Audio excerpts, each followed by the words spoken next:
주님 주신 은혜에 감사하는 5분 묵상입니다. 오늘은 창세기 28장 1절에서 5절 말씀을 통해 신앙의 순수성을 지키도록 자녀를 축복하라 라는 제목으로 은혜 나누겠습니다. 야곱의 형 에서는 야곱이 자신이 받아야 할 복을 가로챈 일로 인하여 분노가 치밀었습니다. 동생 야곱을 향한 분노를 참지 못하고 동생을 죽이기로 작정합니다. 이 소식을 듣게 된 리브가는 동생 야곱을 형 에서로부터 지키기 위해 하란에 있는 외삼촌 라반의 집으로 보내려 합니다. 내용 관찰 첫 번째 질문입니다. 이삭은 야곱을 불러 어떤 당부의 말을 합니까? 이삭은 외삼촌이 있는 하란으로 떠나는 야곱에게 복을 빌어줍니다. 그리고 야곱의 아내가 될 사람을 가나안 땅에서 찾지 말고 외삼촌 라반의 딸들 중에서 맞이하라고 당부하였습니다. 내용 관찰 두 번째 질문입니다. 이삭은 야곱을 위해 구체적으로 어떤 복을 빕니까? 이삭이 야곱에게 빌어주는 복의 내용은 다음과 같습니다. 하나님께서 야곱을 생육하고 번성하게 하여 여러 민족을 이루시는 복을 빌어줍니다. 또한 지금 거류하고 있는 땅을 차지하게 되는 복을 빕니다. 이는 하나님께서 이삭의 아버지 아브라함에게 약속하셨던 복의 내용입니다.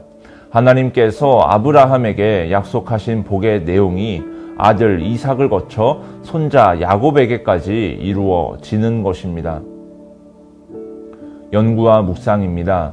이삭은 왜 야곱에게 외삼촌 라반의 딸 중에서 아내를 맞이하라고 당부합니까?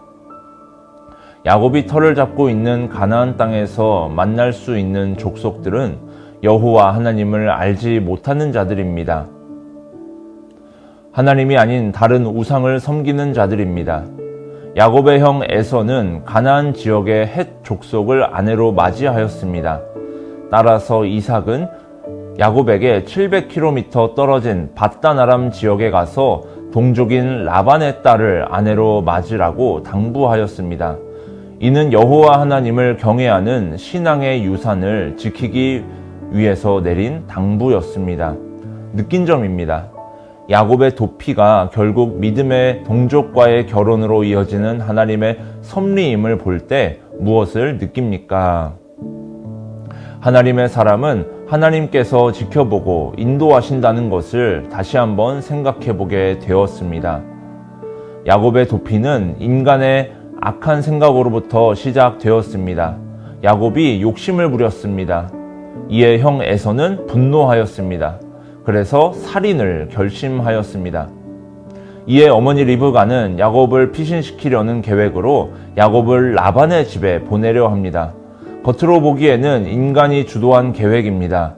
하지만 그 안에 하나님께서는 더 치밀한 계획을 세우시고 이루어 가시는 것을 볼 수 있습니다.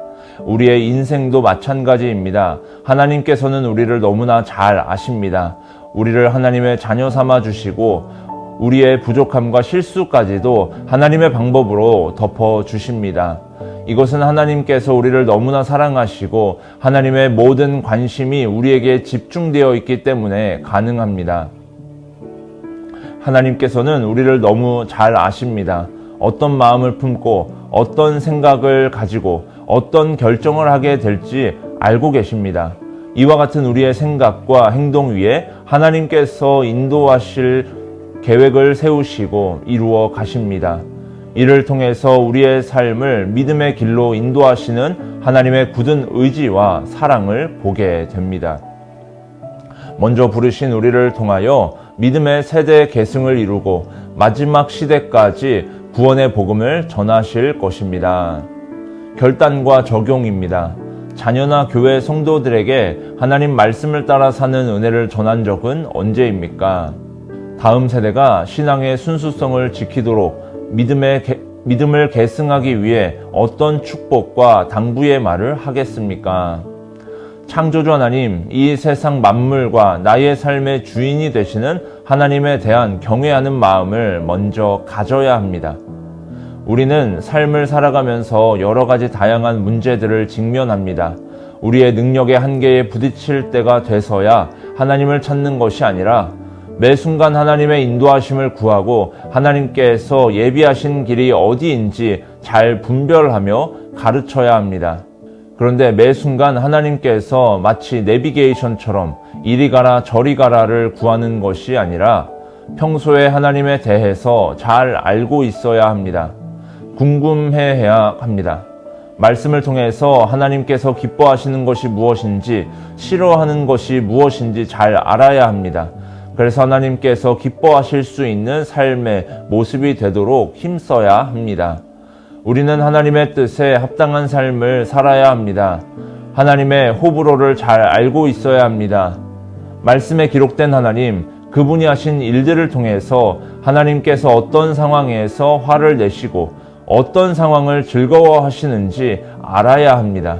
하나님께서는 음란과 우상숭배, 시기와 미움으로부터 나온 살인 등 죄를 너무 싫어하십니다. 그래서 죄의 문제를 해결해 주시기 위해서 아들 예수 그리스도를 보내주셨습니다.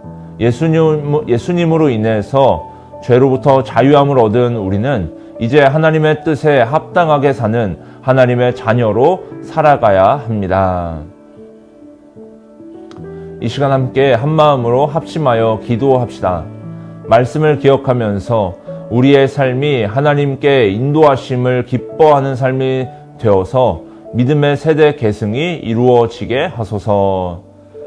교회와 담임 목사님을 위하여 성문교회가 예수님께서 머리가 되시는 몸된 공동체 되게 하시고 세워주신 담임 목사님 영육간에 강건하여 맡겨진 양들 잘 살피게 하여 주옵소서. 영가족들을 위해서 육신의 질병과 영혼의 아픔 가운데 고통받고 있는 영가족들에게 회복과 치유의 역사가 일어나도록 주님 주신 기쁨으로 가득 채워 주옵소서.